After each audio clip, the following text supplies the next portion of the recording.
Students welcome to my class. Students आज का हमारा चैप्टर है चैप्टर नंबर 10 गैसियस एक्सचेंज और इसका टॉपिक आज हमने पढ़ना है रेस्पिरेटरी डिसऑर्डर्स।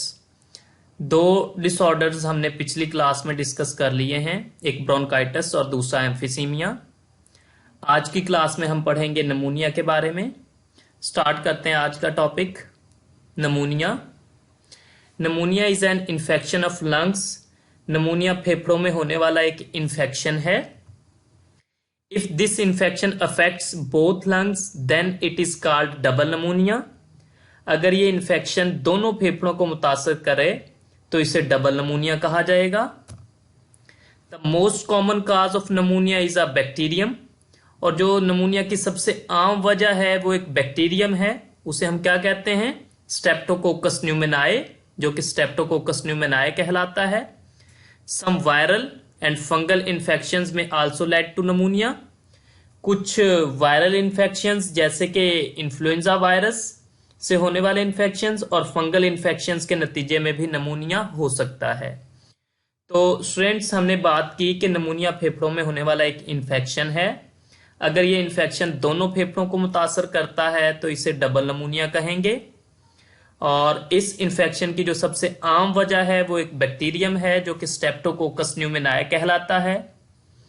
और ये इन्फेक्शन बैक्टीरिया के अलावा वायरस की वजह से भी हो सकता है, जैसे कि इन्फ्लुएंजा वायरस या फंगल इन्फेक्शंस की वजह से भी हो सकता है। स्टूडेंट्स नेक्स्ट हम बात करेंगे कि ये इन्फेक्शन कैसे होता है। When the causative organisms enters the alveoli, जब नमूनिया के जिम्मेदार जानदार एल्वुलाई में दाखिल होते हैं, they settle there and grow in number, तो वो वहां पे ठहरते हैं और अपनी तादाद बढ़ाते हैं। They break the lung tissues and the area becomes filled with fluid and pus. वो फेफड़ों के टिश्यूज को तोड़ते हैं और यह हिस्सा फ्लूइड और पस से भर जाता है। नमूनिया की अलामात में क्या है? The symptoms of pneumonia include a cold that is followed by high fever, shivering and a cough with sputum production। कह रहा है कि नमूनिया की अलामात में सर्दी लगना, उसके बाद तेज बुखार, कपकपाहट, बलगम भरी खांसी। पेशेंट में बिकम शॉर्ट ऑफ ब्रीथ, मरीज को सांस की तंगी भी हो सकती है। द पेशेंट स्किन कलर में चेंज एंड बिकम डस्की और पर्पलिश। मरीज की जिल्द की रंगत स्याही या अर्गवानी माइल हो सकती है और इसकी वजह it is due to poor oxygenation of blood, और इसकी वजह यह है कि खून में कम ऑक्सीजन शामिल होती है। तो स्टूडेंट्स हमने बात की कि जब नमूनिया का जिम्मेदार जानदार फेफड़ों में दाखिल होता है, एल्वुलाई में जाता है, तो वो वहां पे ठहरता है और अपनी तादाद बढ़ाता है। और इस दौरान वो फेफड़ों के टिश्यूज को तोड़ता है, और जहां से वो फेफड़ों के टिश्यूज को तोड़ता है वो हिस्सा फ्लूइड और पस से भर जाता है। पस हम कहेंगे रेशानुमा बलगम। तो जिस हिस्से में टिश्यूज टूट रहे हैं वो हिस्सा पस और फ्लूइड से भर जाएगा। इसकी अलामात में हमने बात की कि मरीज को सर्दी लगती है और उसके बाद उसे तेज बुखार हो जाता है, कपकपाहट, बलगम भरी खांसी। मरीज को सांस की तंगी भी हो सकती है और उसकी जिल्द की रंगत स्याही या अर्गवानी माइल हो सकती है। और उसकी वजह क्या पढ़ी है हमने? उसकी वजह है कि खून में कम ऑक्सीजन का शामिल होना, चूंकि फेफड़ों के टिश्यूज टूट रहे हैं और वो पस या फ्लूइड से भर रहे हैं। इस वजह से कम ऑक्सीजन ब्लड में शामिल होगी, और जब कम ऑक्सीजन ब्लड में शामिल होगी तो स्किन का कलर चेंज होगा और स्याही या अर्गवानी माइल हो सकता है। नेक्स्ट हम बात करेंगे नमूनिया के ट्रीटमेंट की। Vaccines are available to prevent pneumonia caused by streptococcus pneumoniae. Streptococcus pneumoniae से होने वाले नमूनिया से बचाव की वैक्सीन्स दस्तयाब हैं। Antibiotics are used in the treatment of this type of pneumonia. और इस तरह के नमूनिया के इलाज में एंटीबायोटिक्स इस्तेमाल की जाती हैं।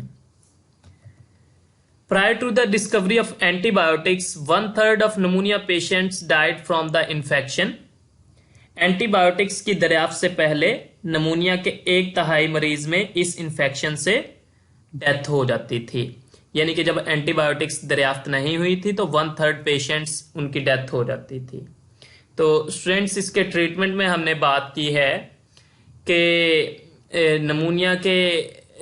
नमूनिया से बचाव की वैक्सीन्स अवेलेबल हैं अगर नमूनिया स्ट्रेप्टोकोकस न्यूमोनियाई की वजह से हुआ है, यानी बैक्टीरिया की वजह से हुआ है।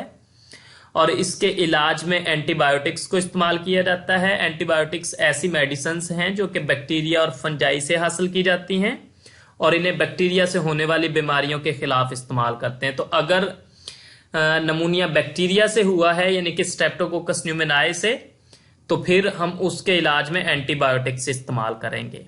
और वो कह रहा है कि जब एंटीबायोटिक्स दरियाफ्त नहीं हुई थी तो 1/3 जो नमूनिया के पेशेंट्स थे उनकी डेथ हो जाती थी। तो स्टूडेंट्स, आज की क्लास में हमने पढ़ा नमूनिया के बारे में कि नमूनिया फेफड़ों में होने वाला एक इन्फेक्शन है। अगर ये इन्फेक्शन दोनों फेफड़ों को मुतासर करता है तो इसे डबल नमूनिया कहते हैं। और इस इन्फेक्शन की सबसे आम वजह एक बैक्टीरियम है जो कि स्ट्रेप्टोकोकस न्यूमोनियाई कहलाता है। इसके अलावा ये वायरल इन्फेक्शंस की वजह से, जैसे कि इन्फ्लुएंजा वायरस की वजह से या फिर फंगल इन्फेक्शंस की वजह से भी हो सकता है। फिर हमने बात की कि जब नमूनिया का जिम्मेदार जानदार एल्वियोलाई में जाएगा तो वो वहां पे ठहरता है और अपनी तादाद बढ़ाता है और इस दौरान वो फेफड़ों के टिश्यूज को तोड़ता है और वो हिस्सा फ्लूइड और पस से भर जाता है। नमूनिया की अलामात में हमने बात की कि सर्दी लगना, उसके बाद तेज बुखार, कपकपाहट, बलगम भरी खांसी, मरीज को सांस की तंगी हो सकती है और उसकी जो जिल्द की रंगत है वो स्याही या अर्गवानी माइल हो सकती है। और उसकी वजह हमने पढ़ी है कि खून में कम ऑक्सीजन का शामिल होना। नेक्स्ट हमने इसके ट्रीटमेंट की बात की कि स्ट्रेप्टोकोकस न्यूमोनियाई से होने वाले नमूनिया से बचाव की वैक्सीन्स दस्तयाब हैं और अगर नमूनिया बैक्टीरिया की वजह से हुआ है तो फिर इसके इलाज में हम एंटीबायोटिक्स भी इस्तेमाल करते हैं। और एंटीबायोटिक्स की दरियाफ्त से पहले 1/3 जो नमूनिया के पेशेंट थे उनकी डेथ हो जाती थी। अब हम डिस्कस करते हैं नमूनिया से रिलेटेड एक डायग्राम जो कि आपकी बुक में दी हुई है। ये डायग्राम आपकी बुक में दी हुई है। इसमें आपको वो दो तरह के एल्वियोलाई दिखा रहा है। ये नॉर्मल एल्वियोलाई हैं जो कि नमूनिया से अफेक्ट नहीं हुए, लेकिन इसके नीचे वो एल्वियोलाई दिखा रहा है जो कि नमूनिया से अफेक्ट हुए पड़े हैं। इनमें आपको नजर आ रहा है कि पस फिल है, ये रेशे से पस से भरे हुए हैं। स्टूडेंट्स, आज के टॉपिक से रिलेटेड हमारे क्वेश्चंस, एक ही क्वेश्चन है, what are the symptoms of pneumonia. नमूनिया की अलामात क्या हैं? तो नमूनिया की अलामात में हमने पढ़ा है कि सर्दी लगना, उसके बाद तेज बुखार, कपकपाहट, बलगम भरी खांसी और मरीज को सांस की तंगी भी हो सकती है। मरीज की जिल्द का कलर स्याही या अर्गवानी माइल हो सकता है और उसकी वजह खून में कम ऑक्सीजन का शामिल होना। नेक्स्ट, पंजाब टेक्स्ट बुक जहां से आपने इस टॉपिक को प्रिपेयर करना है। स्टूडेंट्स, आज हमने नमूनिया के बारे में पढ़ा है। यहाँ पे आपको नमूनिया की डेफिनेशन मिल जाएगी कि ये लंग्स में होने वाला एक इन्फेक्शन है। डेफिनेशन है नमूनिया की। फिर आगे इसकी काजिज की बात कर रहा है वो कि नमूनिया की काजिज में एक बैक्टीरिया है स्ट्रेप्टोकोकस न्यूमोनियाई, या फिर ये वायरल इन्फेक्शन या फंगल इन्फेक्शन की वजह से भी हो सकता है। नेक्स्ट बता रहा है कि जब नमूनिया का जिम्मेदार जानदार एल्वियोलाई में जाता है वो वहां पे ठहरता है और फेफड़ों के टिश्यूज को तोड़ता है और वो हिस्सा पस और फ्लूइड से भर जाता है। नेक्स्ट वो बात कर रहा है नमूनिया की सिम्टम्स की। नमूनिया की सिम्टम्स में सर्दी लगना, बुखार, शिवरिंग, कफ विद स्पोटम प्रोडक्शन और इसमें मरीज को सांस की तंगी भी हो सकती है, कलर भी चेंज हो सकता है स्किन का और जो है इसकी वजह हमने पढ़ी है कि ब्लड में कम ऑक्सीजन का शामिल होना।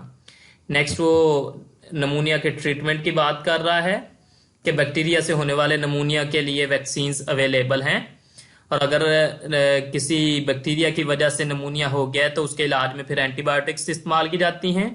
एंटीबायोटिक्स के दरियाफ्त से पहले जो 1/3 पेशेंट थे नमूनिया के उनकी डेथ हो जाती थी।